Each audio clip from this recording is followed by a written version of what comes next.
પાટણના ધારાસભ્ય કિરીટ પટેલે ચોરમારપુરા ખાતેની કેન્દ્રીય વિદ્યાલયની મુલાકાત લઈ સ્થળ નિરીક્ષણ કર્યું। 2 દિવસ અગાઉ કેન્દ્રીય વિદ્યાલય શરૂ કરવા ધારાસભ્યએ મુખ્યમંત્રીને પત્ર લખ્યો હતો। પાટણ કેન્દ્રીય વિદ્યાલયના અધિકારીઓ સાથે ધારાસભ્યએ સ્થળ નિરીક્ષણ કરી પરિસ્થિતિનો તાગ મેળવ્યો। રૂપિયા 20 કરોડના ખર્ચે બનેલી કેન્દ્રીય વિદ્યાલય છેલ્લા 2 વર્ષથી ધૂળ ખાય છે।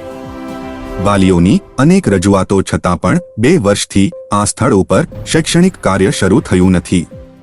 શાળા વચ્ચેથી પસાર થતું નાળું શૈક્ષણિક કાર્ય માટે અડચણરૂપ બનતું હોવાની વાતને કિરીટ પટેલે નિરીક્ષણ કરી વખોડી નાખી।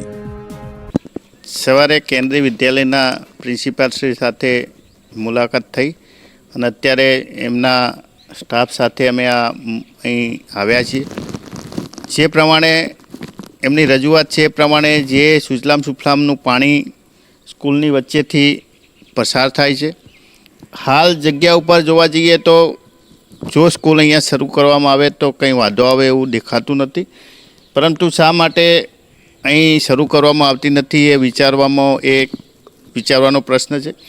બીજું કે જે સુજલામ સુફલામના એક્સિયન છે અને એના ડી એની જોડે પણ મેં વાત કરી અને એમના કહેવા મુજબ અમે કેનાલ અંડરગ્રાઉન્ડ કરવા માટે 3.5 કરોડ રૂપિયાનું એસ્ટિમેટ એ પાણી પુરવઠાની અંદર મોકલેલું છે અને પાણી પુરવઠામાંથી એ રેવન્યુની અંદર ગયેલું છે।